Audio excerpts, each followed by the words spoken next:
Hercules.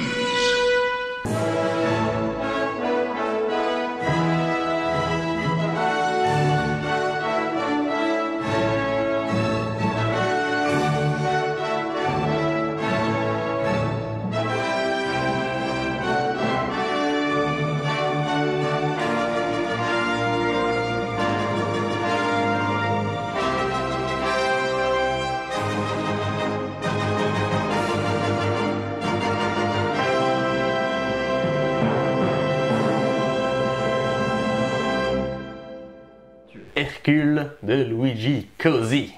Cozzi. Et Ça me donne envie de pleurer tellement il était beau ce film. ça te fait du nanar. Les nanars, c'est très compliqué, c'est vaste, voyez-vous. Et là, c'est du nanar italien fait par la Canon. Des années 80. Ah, les années 80. Oh, ça Ah, les années 80. Oh, là là. Les Italiens, mais Plus vous êtes costaud. tellement médieux, les Italiens dans les années 80, enfin, je suis comme ça. Aujourd'hui, on pourrait plus en faire. L'histoire, c'est quoi? C'est la légende d'Hercule. Sauce disco. Même pas. Oui, enfin, parce que la légende d'Hercule, il n'y a même pas les 12 travaux. Non, c'est. Il n'y a qu'une partie des travaux, tu sais, vaguement de temps en temps, quand ça peut être utile. Par contre, donc c'est Hercule qui doit péter la gueule à Héra, parce que Zeus apparemment n'a pas envie de le faire. Ouais, c'est ça. Parce que Héra veut pas laisser les humains être libres, tandis que Zeus, oh, je veux laisser les humains libres. Juste qu'on dirait littéralement le Père Noël hippie. Qui dit non, mais les humains, faut les laisser libres. Ça serait Avec bien. barbe en coton. Avec du barbe en coton. J'étais déçu de l'avoir vu ce film, j'avoue que j'étais déçu. Déçu. J'en fais pas.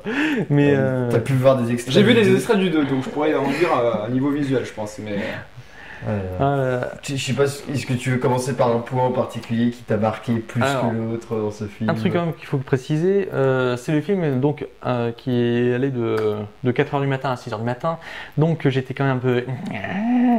Et j'ai pas vu tout le film, j'ai été très comateux et j'ai raté donc quelques scènes que je voulais voir. La scène où il chope une arbalète géante qu'il n'utilise pas. Mais par contre, j'ai pu voir la scène du tout début qui était magique. L'introduction. Alors, il y a l'introduction, je veux dire, Création de l'univers. et qui est la même dans le 2. C'est moi qui avec l'ai la vu boîte un de peu. Pandore qui en fait est une urne, on l'a fait péter et chaque petit morceau fait une planète. Et puis on l'a fait péter, c'est littéralement on a mis un pétard dedans et sur un fond vert. Non, c'est une surimpression, je pense, plutôt une surimpression de surimpression. pellicule. Parce qu'évidemment, c'était de la pellicule à l'époque, hein, il n'y avait pas d'autres moyens. Mais moi, c'est surtout la scène du combat entre Hercule et l'ours qui Oh là attaque là. son père putatif. Avec littéralement un mec déguisé en ours et des stock shots d'ours Ours. filmés de près. Et une fois qu'il a buté l'ours, il lui tape dedans. Et ça, alors, t'as juste. Et ensuite, cut pour l'ours qui s'envole dans L'ours les qui étoiles s'envole pour dans les devenir une constellation. Ça transforme en ours. Oh non, c'est vrai, ils ont fait ça. Mais le pire en fait, c'est que par contre, là c'est extrêmement respectueux de la mythologie. C'est exactement ça ce que fait Hercule. Quand une constellation est créée, on tue quelqu'un et on en fait une constellation. Ouais, sauf que Hercule là quand même il fait très fort parce qu'il le tue et littéralement il le tue avec des points cosmiques puisqu'à chaque fois qu'il donne un coup de poing t'as un effet numérique. Ça t'explose les tympans et tu as une lumière jaune écarlate qui t'arrive dans la gueule et ensuite c'est littéralement il le prend, il le jette, allez hop c'est bon ça va faire la constellation. Voilà, mais dès ce début là on sentait que c'était un chef-d'œuvre. Mais aussi le truc qui était extraordinaire, bon, c'est la méchante. Non, c'est le méchant puisque c'est Minos, le roi qui fait des sacrifices pour garder un phénix dans un volcan. Cherchez pas, hein, c'est italien. Mais c'est surtout, il invoque Dédale, qui est une une fille femme en fait, qui Et, je savais euh, pas, c'est une femme visiblement. en lycra avec des épaulettes vertes. Et- Enfin, c'est une femme, personnellement, j'ai quand même des doutes parce qu'on dirait un enfant en fait qu'ils ont foutu dans le costume. Enfin, non, franchement, j'ai non, vraiment. à cause de la proportion des membres. Peut-être à cause de. Oui, je aussi, pense. C'est vrai que c'est vrai que Il y c'était. a des tétés. Mais surtout, elle, son truc, c'est pas quelqu'un qui invente un labyrinthe, c'est quelqu'un qui fait des jouets, Il fait des Playmobil. jouets, ouais, c'est ça. Et, Il fait des jouets qui marchent pas en plus, mais qui genre marchent vraiment pas quoi.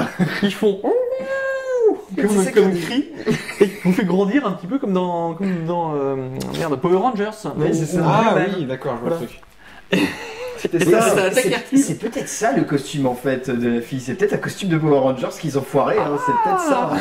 Tu Voilà. t'attends en fait. C'était le retour Power Rangers. Dédale. En fait, ouais, avant Power Rangers, ils avaient déjà des revues et ils ont filé ça aux Italiens. Donc le sous-japonais, en fait, c'est de l'italien, faut savoir. Avec Lou Ferrigno, enfin franchement, faut qu'on en parle de Lou Ferrigno. Lou Ferrigno. Certains peuvent le connaître, notamment dans les. C'est le Hulk, hein.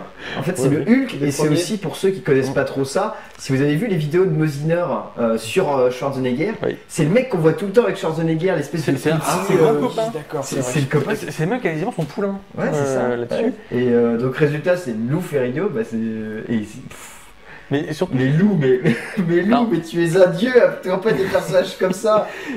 Il faut savoir aussi que, alors c'est juste un petit truc comme ça, Lou Ferrigno était sourd, et même il est toujours vivant, je crois, donc il est toujours sourd. Il a un Twitter, donc j'imagine qu'il est toujours vivant. D'accord, bah lui, on sent le fanboy.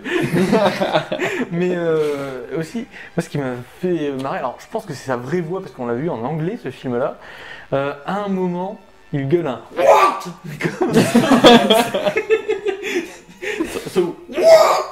C'était formidable.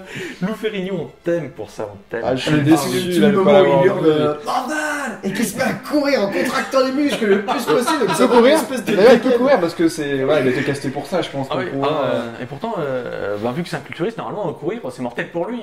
Mais là il arrive à courir, à taper des super sprints quand même. Ah oui, on sent qu'il est encore jeune. Mais le film est amené comme un jeu avec un boss final ou un truc comme ça aussi. C'est un peu ça, ouais. C'est un peu ça. Oui. C'est un peu un enchaînement d'étapes. Bah oui, remarque, puisqu'il y a Minos avec son épée magique. C'est l'épée magique. Je sais plus, elle est en feu ou. Ouais, enfin, elle est en feu. C'est le sabre laser du pauvre, ouais, quoi. Je mets de la gouache sur un pellicule pour faire de. Ah oui, et puis c'est vrai que lui, par contre, Hercule, quand il tape avec une épée, ça fait un effet sabre laser. C'est-à-dire que les autres en face ont des épées normales, mais lui, quand il tape les autres épées, ça fait un flash. D'accord. Et surtout, il récupère l'épée qui combat le feu. L'épée qui a été placée juste au bon endroit, bon, c'est justifié scénaristiquement. Ça nous fait croire que c'est l'épée d'Excalibur, mais version ultra antique. Et en même temps, c'est comme ça qu'on combat le feu, ça sert à empêcher le phénix de s'envoler. D'ailleurs, est-ce qu'on le voit le phénix à la fin? Oh, t'as cru qu'ils avaient le budget pour avoir le phénix? Non, mais on va pas le demande, phénix. On va pas le phénix. Ils vous l'ont vendu, ils l'ont acheté, mais ils n'ont pas montré. Alors, en début, on avait un budget pour faire le phénix. Et puis, il y a eu les machines de dédale, donc résultat, le budget était le phénix est en cendre, il est par terre. Ah, on n'a pas carré dessus. Ça coûtait 15 livres à l'époque. C'est vrai que c'est quand même pas compliqué de déguiser un oiseau et après de lui rajouter des flammes. Enfin, vu les effets qu'ils arrivent à faire, je me dis qu'un oiseau et lui rajouter des flammes derrière, c'est pas trop difficile. Ou même, tu prends un oiseau mort empaillé et tu fous le feu. Et tu l'agis un peu. Tu prends un mec et tu lui dis vas-y, agite-le, c'est bon, ça devrait passer, jette-le en l'air, c'est bon, allez. Voilà.